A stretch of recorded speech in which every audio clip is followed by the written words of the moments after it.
नागपत्नियां कहती हैं, हे प्रभु आपका अवतार तो दुष्टों का नाश करने के लिए हुआ है। हमारे स्वामी जी को बड़ा अभिमान हो गया था, आज आपने उनका अभिमान तोड़ दिया है। हे प्रभु आप तो समदर्शी हैं, आप तो सबको एक समान दृष्टि से देख रखते हैं। आपकी तो क्रोध में भी आपकी कृपा छुपी हुई है। भगवान ने कहा, देवियों मैंने अपने चरण पटक पटक करके तुम्हारे पतिदेव के सारे फल फोड़ डाले और तुम कह रही हो कि आपने बहुत बड़ी कृपा की। मैंने ऐसी कौन सी कृपा कर दी? तो नागपत्नियां कहती हैं, प्रभु भगवान शंकर ने तप किया तो आपने उसे अपना चरण नहीं अपना चरणोदक प्रदान किया। हिरण्यकशिपु के बेटा प्रहलाद ने भजन किया तो आपने उसके माथे पर अपना वरद हस्त रखा। प्रहलाद के पुत्र बलि ने आपको अपना सर्वस्व दान किया तो आपने उसके मस्तक पर अपना एक चरण रखा। परंतु भाग्यशाली तो हमारे पतिदेव हैं, जिनको न तप करना पड़ा, न यज्ञ करना पड़ा, न साधना करनी पड़ी, न आपको बुलाना पड़ा। बिना बुलाए बिना आह्वान किए प्रेम से नहीं जबरदस्ती आपने अपने दोनों चरण हमारे स्वामी जी के माथे पर पधरा दिए। प्रभु ये आपकी कृपा नहीं तो और क्या है? भगवान ने कहा, देवियों आप सब तो बहुत सुंदर स्तुति गान कर रही हो, परंतु तुम लोग चाहती क्या हो? तुम्हारी इस स्तुति से मैं बड़ा प्रसन्न हूँ। तो नागपत्नियों ने अंत में कह भी दिया कि पति है प्राण प्रदीयताम, हे प्रभु हमें अपने हमारे पतियों के प्राण दान चाहिए, हमारे पति को आप छोड़ दीजिए। भगवान ने कहा, तो अपने पति को समझाओ। देवियां नागपत्नियां इशारा करने लगी नाग को, काली नाग को, कि जल्दी से सिर झुका दो, इसी में कल्याण है, नहीं तो ठुमका मार मार करके अभी तुम्हें ठिकाने लगा देंगे। काली नाग ने कहा कि क्यों मैं सिर क्यों झुकाऊं, मेरा अपराध क्या है?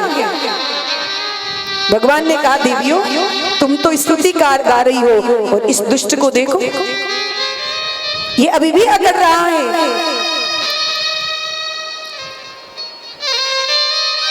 लेकिन मेरा अपराध क्या है? काली नाग कहता है, क्योंकि भगवान से बहस करने वाले तीन हैं, काली, बाली और बलि। बलि की कथा आप सुन चुके हैं, बाली का चरित्र रामचरित्र में मानस में आपने सुन ही लिया है और काली का चरित्र आप लोग सुन ही रहे हैं। भगवान से बहस करने वाले तीन हैं। काली नाग कहता है, प्रभु मेरा अपराध क्या है जो मैं आपके सामने सिर झुकाऊं? भगवान ने कहा, कालिये तुम्हारा अपराध नहीं तो और क्या है? तुम मेरे काली रथ में आ गई और यहाँ के जल को इतना विषाक्त कर दिया कि यदि भूल से भी कोई जानवर इसका जल पी लेता है तो उसकी मृत्यु हो जाती है। आकाश में पक्षी भी काली दह के ऊपर से उड़ता है तो तुरंत मर करके नीचे गिर जाता है। इतना विषाक्त तुमने इस जल को कर दिया। काली नाग कहता है, महाराज इसमें मेरा कोई दोष नहीं है, इसका कारण भी आप ही। भगवान ने कहा, मैं? काली ने कहा, हाँ। जब समुद्र का मंथन हुआ तो उसमें से अमृत निकला था। यदि सरकार उस अमृत की एक दो बूंदें आपने हम सर्पों के मुख में डाल दी होती तो आज हम भी घर घर में पाले जाते। तोता मैना की तरह लोग हमें भी अपने घर में पालते, परंतु ऐसा विषैला विष हमारे मुख में भर दिया कि जो देखता है वही मुंह कुचल करके फेंक देता है, कोई हमें अपने घर में घुसने नहीं देता। तो इसमें कारण आप नहीं तो और कौन है?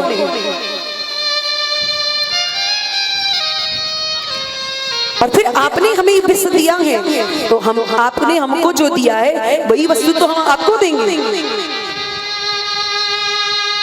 कि तन मन धन सब अर्पण सब कुछ है तेरा, स्वामी सब कुछ है तेरा, तेरा तुझको अर्पण, तेरा तुझको अर्पण, क्या लागे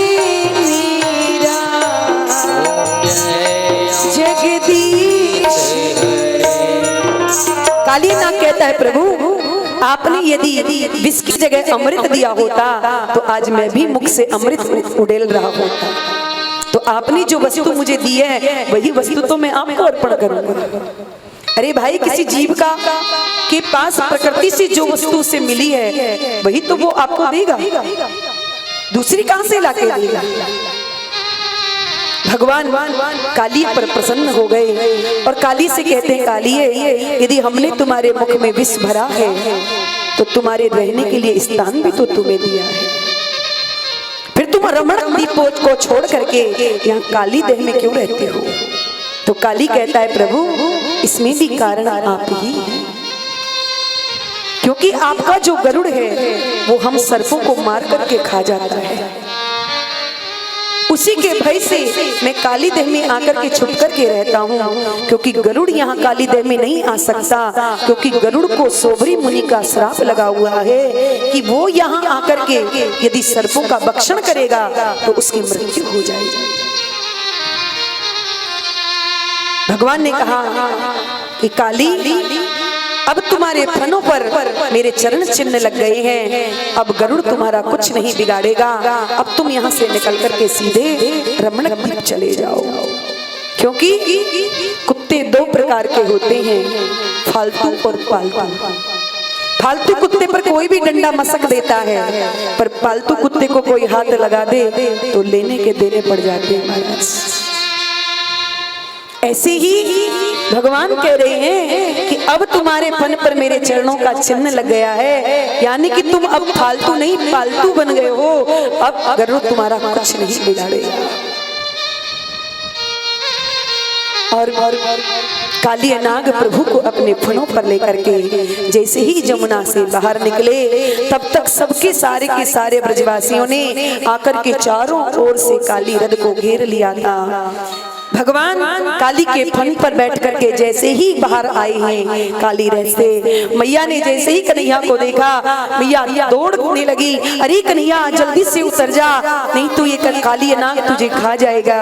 कन्हैया ने मुस्कुरा करके मैया से कहा, मैया तू चिंता मत कर, ये तो हमारा चेला हो गया है, चेला हाल ही में इसको कंठी दी है, इसलिए अब तुम्हें चिंता करने की आवश्यकता नहीं।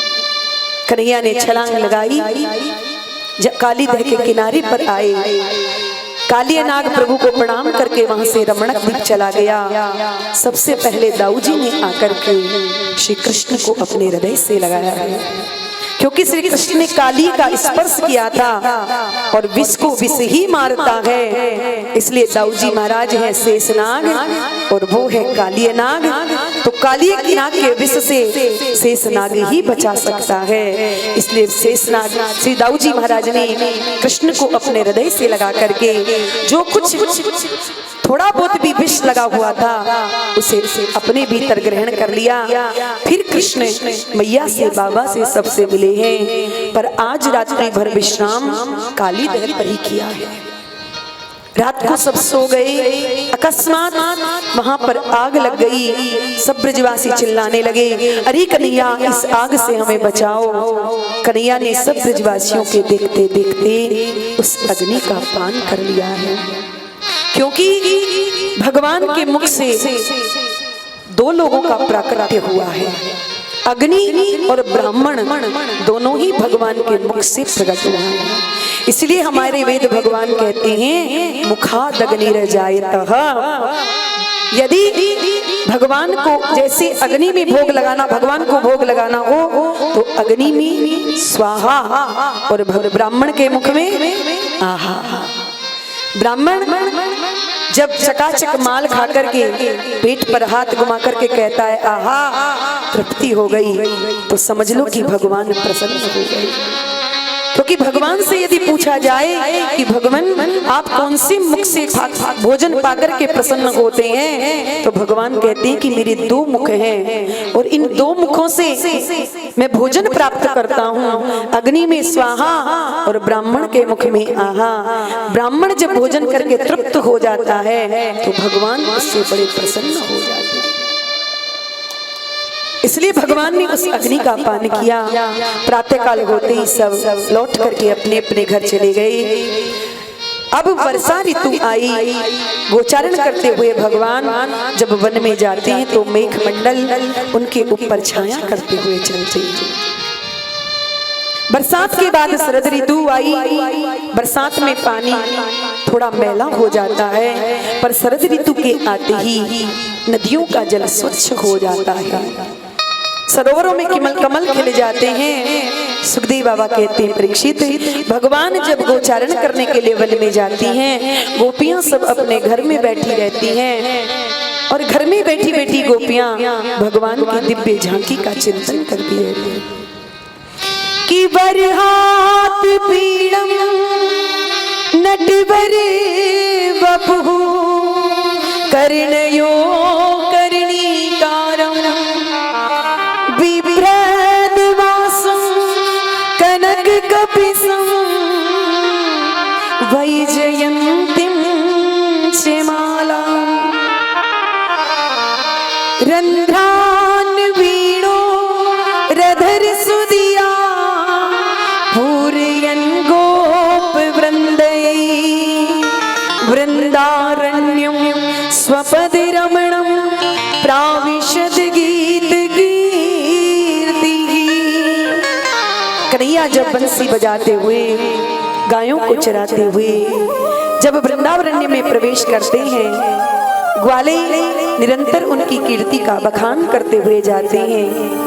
उस समय में गोविंद जब अपनी वेणु का निनाद करते हैं, उस दिव्य वेणु को सुनकर के ब्रह्मानंद और विषयानंद दोनों अणु के समान तुच्छ हो जाते हैं।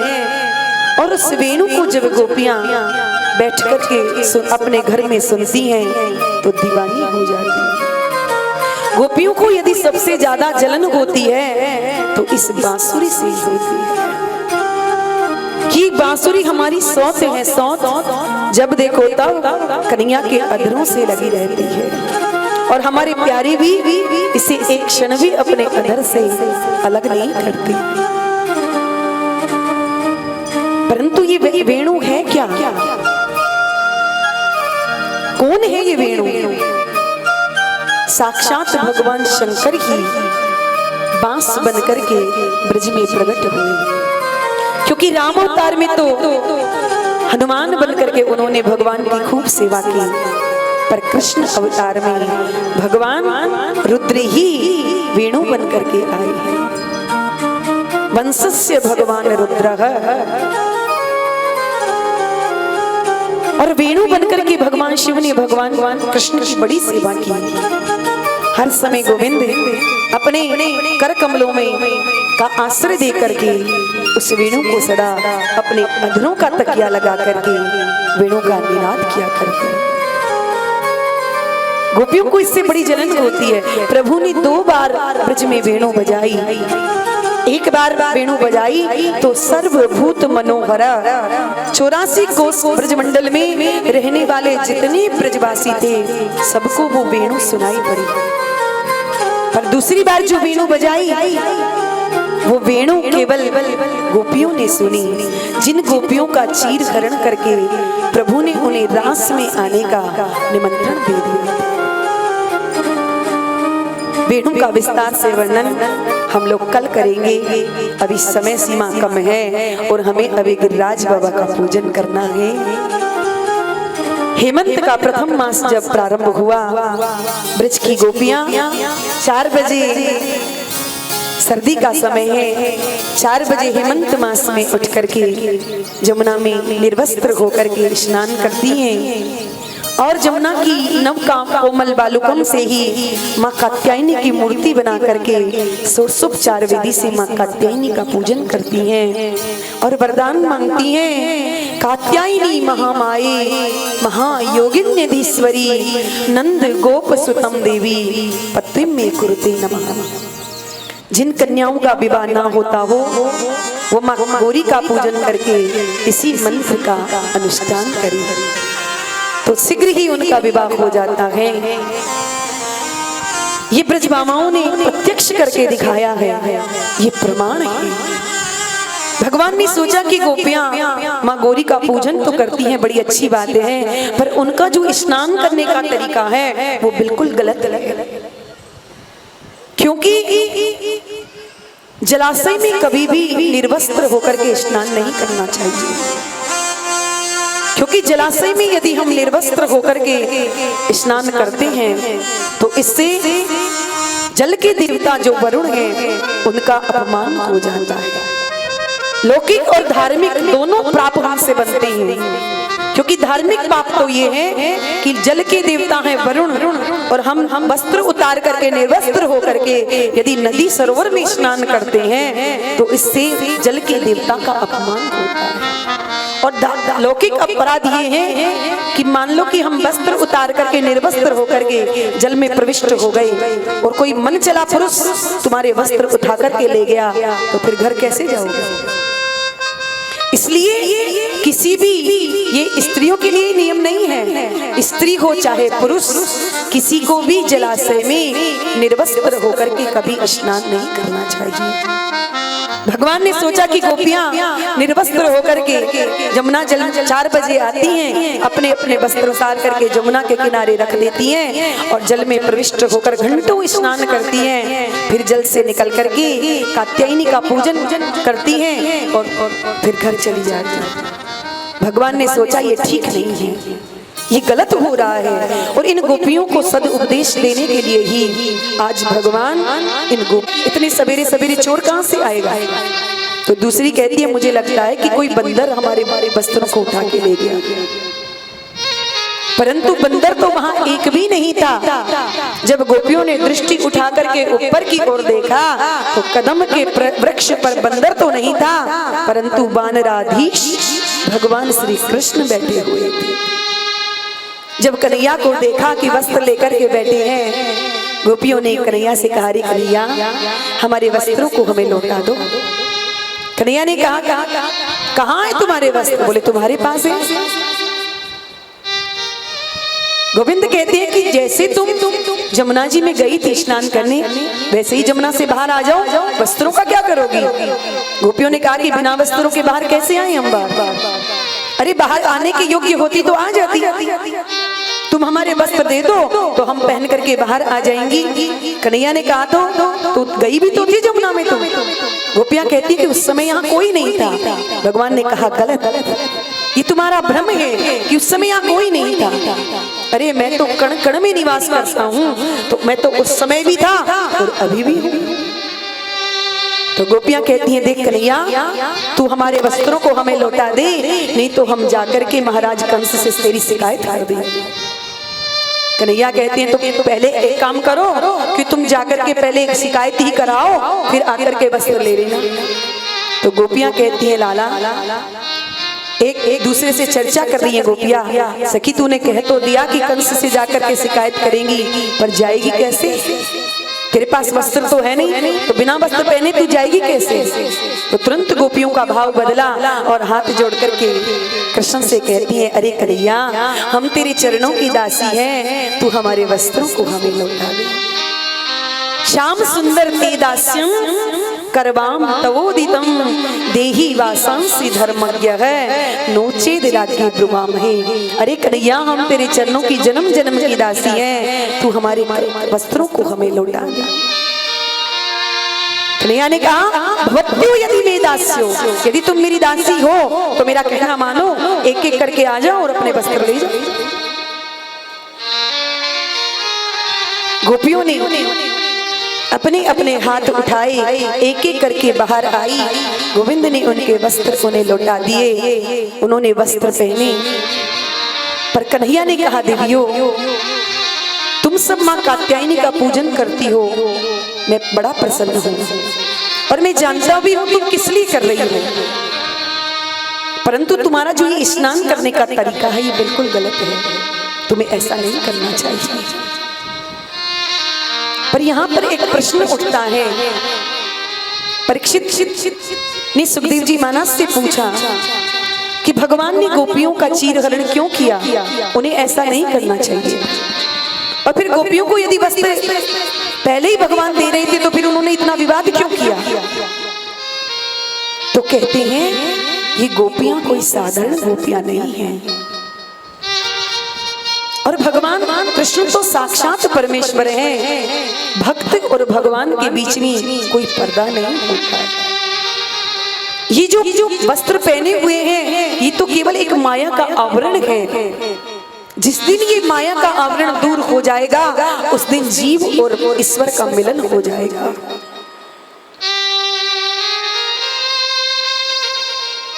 यदि हम लौकिक दृष्टि से भी देखें तो भगवान ने गोपियों के वस्त्र चुराए और मांगे तो दे दिए, पर जब भगवान श्री कृष्ण ने गोपियों के वस्त्र चुराए थे उस समय भगवान श्री कृष्ण की अवस्था थी 4 या 5 वर्ष की। भगवान और 4-5 वर्ष के बालक के मन में कभी विकार नहीं आ सकता है। इसीलिए भगवान सुखदेव बाबा कहते हैं कि तुम्हें मन में ऐसा नहीं सोचना चाहिए परीक्षित, ये तो ब्रह्म और जीव है। भगवान ने उन गोपियों के वस्त्र चुराए, मांगे तो दे दिए, पर भगवान प्रसन्न हैं और गोपियों से कहा देवियों तुम्हारी इस मनोरथ को पूर्ण करने के लिए मैं तुम समस्त गोपियों के साथ में शरद पूर्णिमा की रात्रि के दिन महारास करूंगा और तुम्हारे मनोरथ को पूर्ण करूंगा। इतना कहकर के गोविंद वहां से चले गए। गोपियां भी सब मां गौरी का पूजन करके अपने अपने घर को लौट गई। भगवान भी गोचारण करके अपने घर सायंकाल को लौट आए। परंतु अब दीपावली का अवसर आया। प्रातःकाल उठते ही समस्त ब्रजवासी इंद्र की पूजा करने के लिए अपने अपने घर में तरह तरह के पकवान बनाने लगे। जब मैया यशोदा पकवान बना रही थी अपनी रसोई में, कन्हैया दौड़े दौड़े आए और मैया से आकर के कहने लगे मैया तू जो पकवान बना रही है जा में ते एक पकौड़ी मोको दे दे खावे की खाई। मैया ने कहा कन्हैया दूर दूर दूर। क्यों मैया? अरे कन्हैया मैं जे की भोग लगाने के लिए भोग बना रही हूँ, तुझे यहाँ में ते कछु ना मिले वो। कन्हैया ने कहा मैया जी जय कौन सी बला है? मैया ने कहा लाला देख मेरे पास इतना समय ना है कि मैं तेरी सभी बातों को जवाब दूं। तुझे यदि जानना है तो अपने बाबा के पास जा और अपने बाबा से पूछ। मैया तो अपना रसोई बनाने लगी। कन्हैया दौड़े दौड़े बाबा के पास में गई और बाबा से जाके कहा बाबा बाबा मैया आज बहुत तेरे पकवान बना रही है। मैंने मैया से एक पकौड़ी मांगी तो मैया ने मुझे मना कर दी और कही कि मैं जे की पूजा करूंगी, जे के लिए भोग बना रही हूँ। तो बाबा ये जे कौन सी बला है? एक नन्ही सी साधारण सी बालक की तरह कृष्ण पूछ रही है।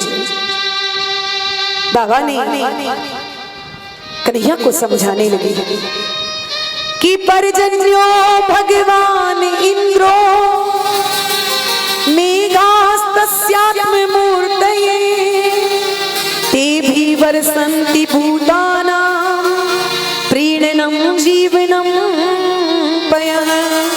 अरे कन्हैया बेटा हम प्रतिवर्ष दीपावली के दिन देवताओं के राजा इंद्र की पूजा क्यों करें और हमारी पूजा से प्रसन्न होकर के इंद्र पानी बरसावे।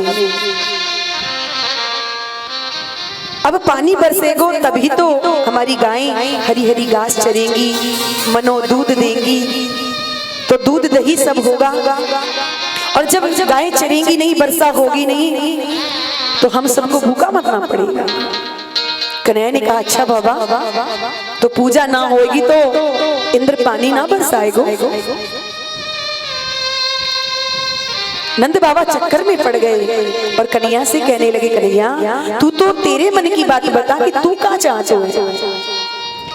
कन्हैया ने कहा बाबा मैंने बड़े बड़े संतन को संग कियो है और बड़े बड़े संत एक ही बात कहा करते हैं कि कर्मणा जायति जंतु कर्मण्येव विलीयते सुखम दुखम भयम क्षेमम कर्मण्येवाभिपद्यते। जो प्राणी जैसा कर्म करता है वह कर्म के अनुसार परमात्मा वह को फल दियो करे। बाबा भगवान को तू भंडारी की तरह समझ। जैसी सामग्री ला करके हम भंडारी को देंगे, भंडारी वैसी ही भोजन बना करके हमको देगा।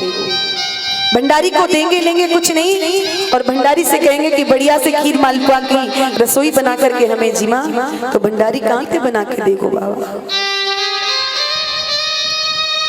तो परमात्मा को भी ऐसो ही समझना चाहिए कि हम जैसो कर्म करेंगे बाबा, परमात्मा हमें वैसो ही फल देंगे। करेंगे धरेंगे कछु ना, तो परमात्मा कहाँ से फल देने के लिए आएगा। बाबा ने कहा भैया कन्हैया, तेरी बात मेरी समझ में ना आवे, तू तो अपने मन की बोल कि तू कहाँ चाहते है। कन्हैया ने कहा बाबा मैं तो यही कहना चाहता हूँ बाबा कि हमारे प्रत्यक्ष देवता हैं भगवान गिरिराज गोवर्धन, हमें भगवान गिरिराज का पूजन करना चाहिए। भगवान गिरिराज की कृपा से ही हमारे ब्रज में वर्षा हो करे, हरी हरी घास हो करे, गैया घास चरे, मनन दूध देवे, तो सब दूध दही अन्न हमें प्राप्त हो। बाबा ने कहा कि ठीक है कन्हैया, तो अब की बार हम तेरी बात मान करके हम गिरिराज गोवर्धन की पूजा कर लेते हैं। पर बता तेरे गिरिराज भगवान की पूजा कैसे की जाए। कन्हैया ने कहा बाबा पूजा उजा की कोई ज्यादा सामग्री की आवश्यकता नहीं है, बस भोजन जरा चकाचक होना चाहिए, बढ़िया बढ़िया पकवान बनने चाहिए। तो बाबा ने पूरे ब्रजमंडल में ब्रजवासियों को बुला करके कह दिया कि भैया इस बार हमारे कन्हैया के कहने पर हम गिरिराज गोवर्धन की पूजा करेंगे, सो अपने अपने घर में सुंदर सुंदर पकवान बनाओ। अब तो घर घर में चूल्हा जलने लगे, कढ़ाई चढ़ने लगी और दिव्य दिव्य पकवान बनने लगे, थालियों में सजने लगे, सब भोग सज धज करके सामने तैयार आ गया। परंतु एक ग्वाला कहता है कन्हैया हम तेरे गिरिराज गोवर्धन की पूजा तो कर लेंगे भैया, पर हमारी दो शर्त है। पहली शर्त ये है कि हमारी टूटी फूटी सेवा से तुम्हारे गिरिराज गोवर्धन को प्रसन्न रहना पड़ेगा, और दूसरी शर्त ये है कि तेरे कहने पर हमने इंद्र की पूजा जो वर्षों से चली आ रही है उसको बंद कर दिया है, और इस पूजा को बंद करने से कहीं देवराज इंद्र रुष्ट हो गए और उन्होंने कोई उपद्रव किया तो फिर उस इंद्र के क्रोध से तुम्हारे गिरिराज को हमारी रक्षा करनी होगी। कन्हैया ने कहा कि हमें मंजूर है।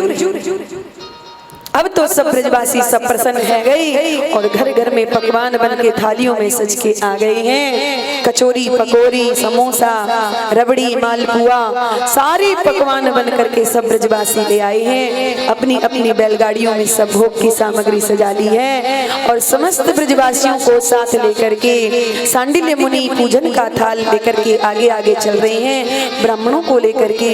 और कन्हैया ब्रजवासी सब नाचते गाते हुए गिरिराज गोवर्धन के लिए चल पड़े हैं। आइए हम सब लोग मिलकर के गिरिराज जी की ओर चलते हैं। मैं तो गोवर्धन को जाऊं मेरी वीर नहीं माने मेरो मनवा, मैं तो गोवर्धन को जाऊं मेरे वीर नहीं माने मेरो मनवा, मैं तो गोवर्धन को जाऊं मेरी वीर नहीं माने मेरो मनवा, मैं तो गोवर्धन को जाऊं मेरे वीर नहीं माने मेरो मनवा। हरे ना माने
शेर के करूर कराए। मैं तो ब्राह्मण जय हो संतन ज्योत जीवाऊं मेरी नहीं माने मेरो मनवा। मैं तो संतन ज्योत जीवाऊं मेरे वीर नाय माने मेरा मनवा। मैं तो गोवर्धन को जाऊं मेरे वीर नाय माने मेरा मनवा। अरे नाय माने मेरा मनवा, अरे नाय माने मेरा मनवा, नाय माने मेरा मनवा सकीरे, नाय माने मेरा मनवा। मैं तो गोवर्धन को जाऊंगी नहीं माने मेरो मनवा। ओ मैं तो गोवर्धन को जाऊं मेरे वीर नाय माने मेरा मनवा।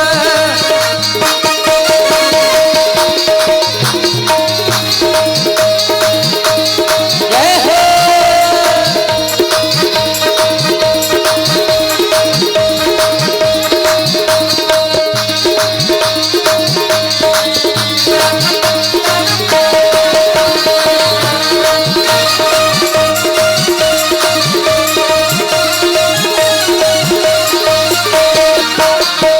सात कोस की देव परिक्रमा, सात कोस की उम्र अम्मा, सात कोस की देव परिक्रमा। हर सात कोस की उम्र अम्मा। मानसी गोवर्धन को जाऊं मेरे वीर नाय माने मेरा मनवा।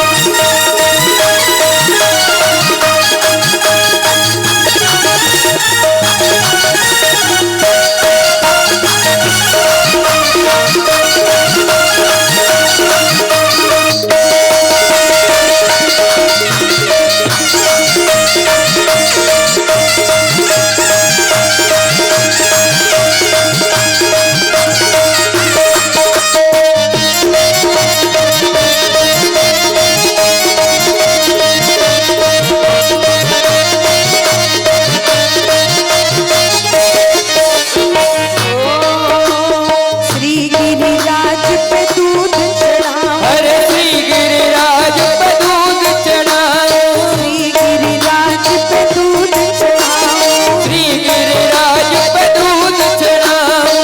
अररररररररर, मैं तो पेड़ा भोग लगाऊं मेरी भी नहीं माने मेरो मनवा। ओ मैं तो तेरा भोग लगाऊं मेरे वीर नाय माने मेरा मनवा।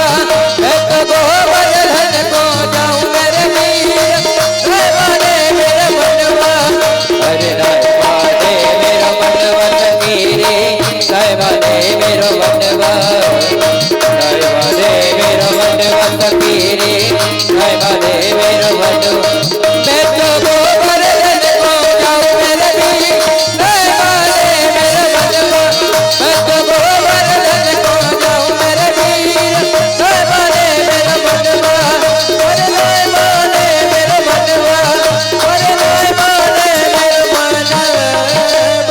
बोलिए गिरिराज महाराज की। अभी तो गिरिराज जी पहुंचे जय हो और ब्रजवासियों से कहा भैया अब स्नान कराओ। और ब्रजवासी सब डुबकी लगाने लगे, हर हर गंगे। और मानसी गंगा का जल ला ला करके गिरिराज जी को स्नान कराया। गोविंद ने सांडिल्य मुनि को बुलाया, षोडशोपचार विधि से भगवान गिरिराज जी का पूजन किया। स्वयं पूजक बन करके पूज्य बन करके पूज रहे हैं और स्वयं ही पूजवा रही हैं। एक रूप से गिरिराज गोवर्धन के रूप में प्रभु प्रकट हो गए और स्वयं पुजारी बन करके ब्रजवासियों से पूजन भी करवा रहे हैं। जब पूजन आदि सब निवृत्त हो गए, भगवान ने ब्रजवासियों से कहा, ब्रजवासियों अब जो भगवान के लिए 56 भोग बना करके लाए थे, अब भोग लगाओ। सबने अपने अपने थाल ला करके गिरिराज जी के सामने रख दिया, तुलसी दल छोड़ दिया।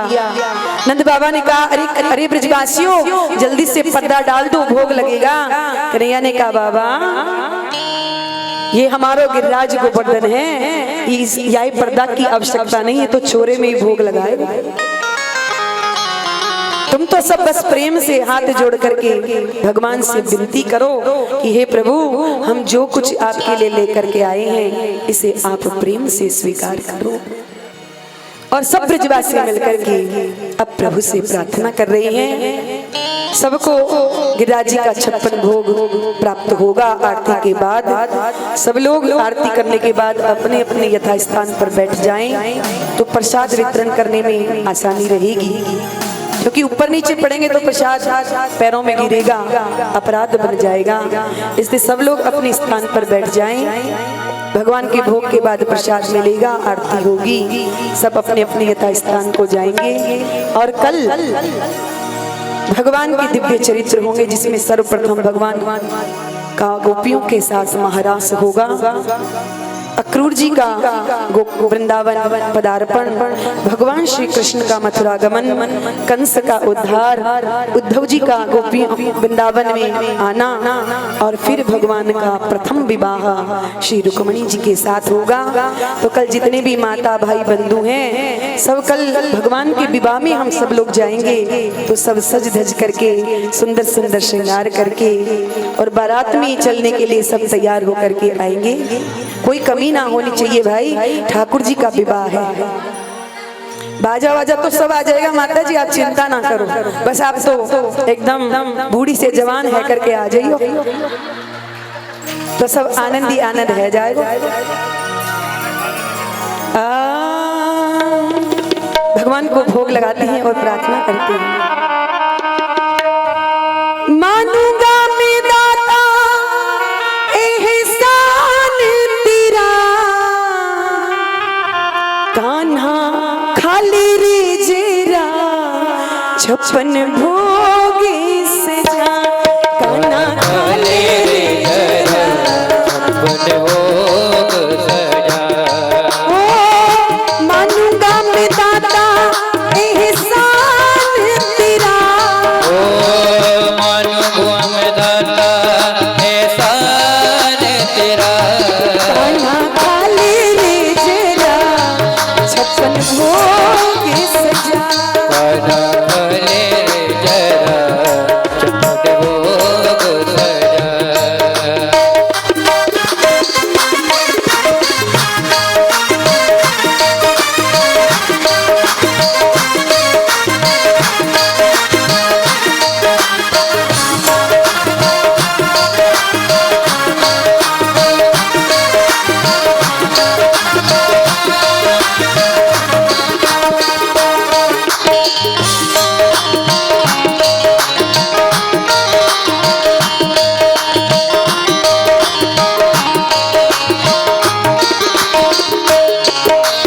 हलवा इमरती रसगुल्ला, हरे हलवा इमरती रसगुल्ला, माखन प्रेम से खा लल्ला,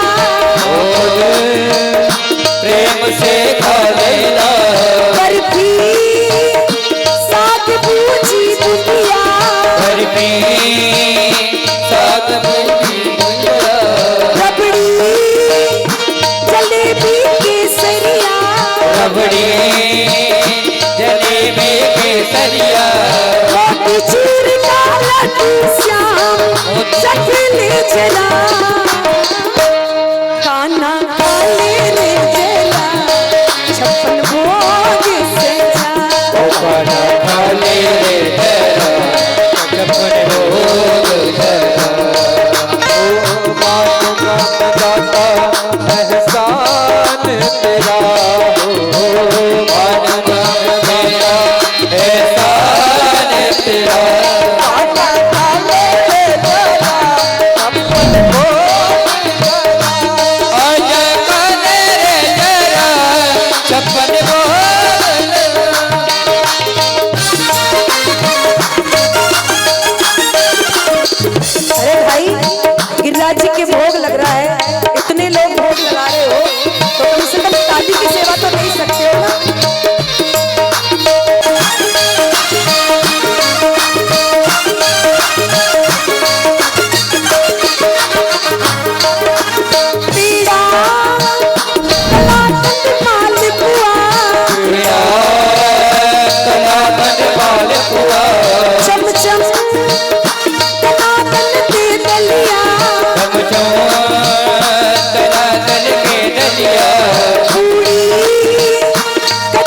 कटोरी गजरेला, पूड़ी कटोरी कर लेला, सब्जी दाल है पचमेला, सब्जी दाल है पचमेवा, भोग लेकर आयता है प्याले में भरा, भोग लेकर आए करे दाल में भरा, खाना खा ले रे जरा छप्पन भोग सजा, ओ खाना खा ले रे जरा छप्पन भोग जरा।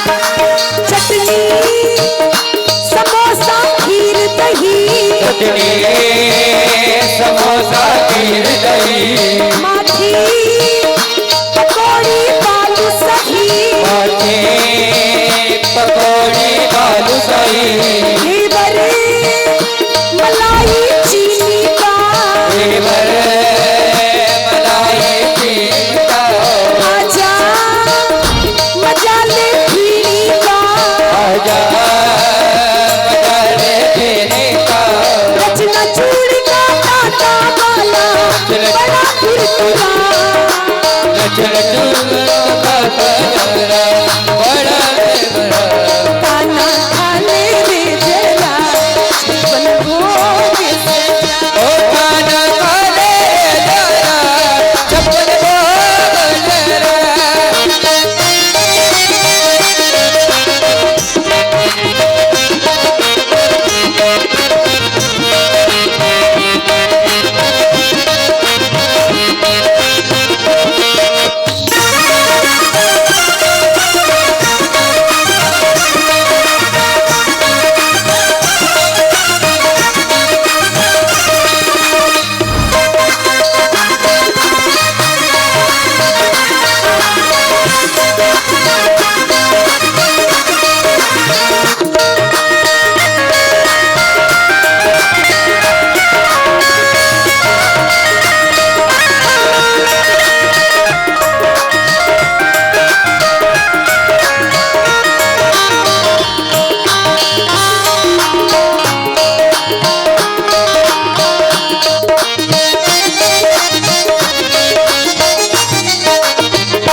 केला संतरा पानी फल,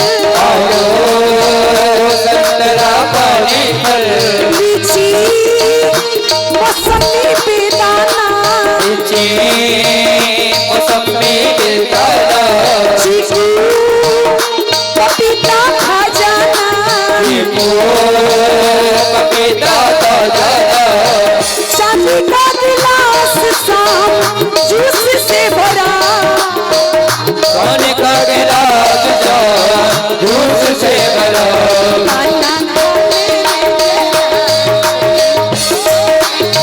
ओ खाना खा ले जरा छप्पन भोग जरा, खाना खा ले जरा छप्पन भोग जरा।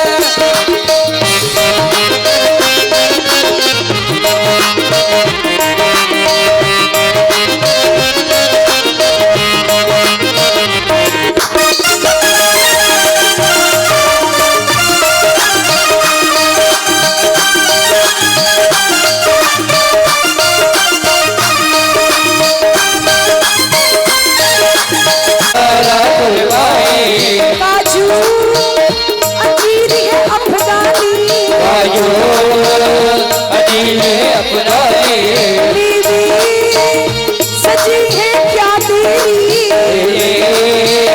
सजी है क्या तेरी, किसमिस बादाम है गिरी, किस्म से बादाम गिरे दूध का कटोरा श्याम, दूध का कटोरा श्याम पी मेरे जरा, ओ दूध का मेरे जरा,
गिरिराज जी को भोग पाने दो और सब आरती करो, फिर सबको प्रसाद मिलेगा और सब अपने अपने घर प्रस्थान करेंगे।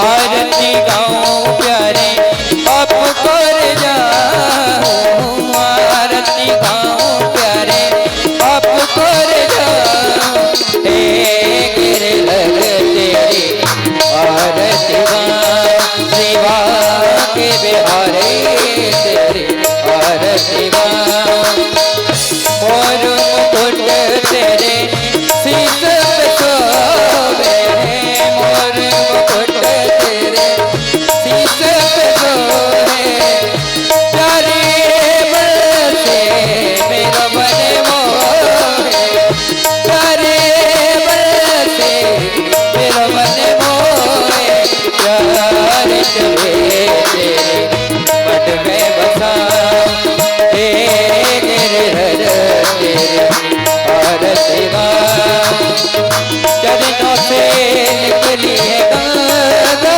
प्यारे, चरणों से निकली है गंगा प्यारी, जिसने सारे दुनिया तारी, जिसने सारी दुनिया तारी, चरणों के दर्शन पाओ, चरणों के दर्शन पाओ, अरे गिरधर तेरे आरती गाओ, गिरधर तेरे आरती गाओ।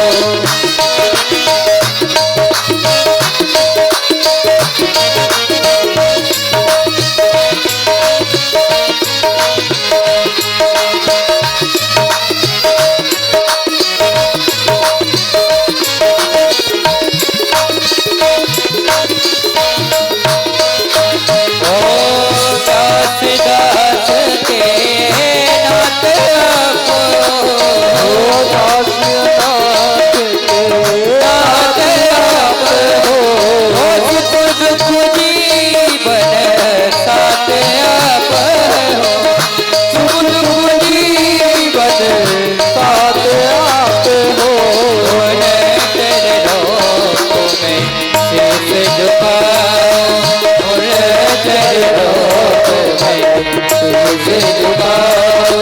हे गिरधर तेरी आरती गाओ, हे गिरधर तेरी आरती गाओ। ओ ललिता दिख सब सखिया प्यारे, ललिता दिख सब सखिया वन दुलारे बात सदा सावन गाओ। हे गिरधर तेरे आरती गाओ, तेरे आरती गाओ, तेरे आरती गाओ। शांतिरंतरिक्षगुं शांति पृथ्वी शांतिरापः शांति साध्यः सन्ति देवः। हरि ओम। एकदन्ताय विद्महे वक्रतुंडाय धीमहि तन्नो धन्ति प्रचोदयात्। हरि ओम। कावकुल चंपक पाटलाब्जै पुण्यांक जाति करवीर रसाल पुष्पै बिल्वः प्रवाल तुलसी दलमञ्जरीभिः त्वं पूजयामि जगदीश्वर मे प्रसीद। नाना सुगंधित पुष्पाणि यथा कालोद्भवानि च पुष्पांजलिर्मया दत्तां गृहाण परमेश्वर। अंजलि में लेकर सुमन मन में श्रद्धा भाव पुष्पांजलि अर्पण करूं तो करो देव स्वीकार। हे भी हस्तगत मंत्र पुष्पांजलिं समर्पयामि। ओम ये तीर्थानि प्रचरन्ति सुकृतास्तानि खंगिणः ते खागुं सहस्रयोजनेव धन्वानि तन्मसि। यानि कानि च पापानि जन्मान्तरकृतानि च तानि सर्वाणि नश्यन्तु प्रदक्षिणा पदे पदे। बोलिए श्री गजानन गणेश जी महाराज की, श्री सीताराम जी महाराज की, हनुमंत बलवंत लाल की, श्री राधे गोविंद भगवान की, श्री गोवर्धन जी महाराज की, श्रीमद् भागवत महापुराण की, श्री व्यास जी महाराज की, श्री देवाचार्य श्री नारायण दास जी महाराज की, पूज्य गुरु श्री ऋषिपाल दास जी महाराज की, श्री नारायण दास जी महाराज की, त्रिवेणी धाम की, सत्य सनातन धर्म की, आज के आनंद की, गौ माता की, धर्म की, पाप का, प्राणियों में विश्व का। जय जय श्री राधे श्याम, जय जय श्री राधे श्याम। सर्वे भवन्तु सुखिनः, सर्वे सन्तु निरामयाः, सर्वे भद्राणि पश्यन्तु मा कश्चित् दुःखभाग् भवेत्। बोलिए आज के आनंद की।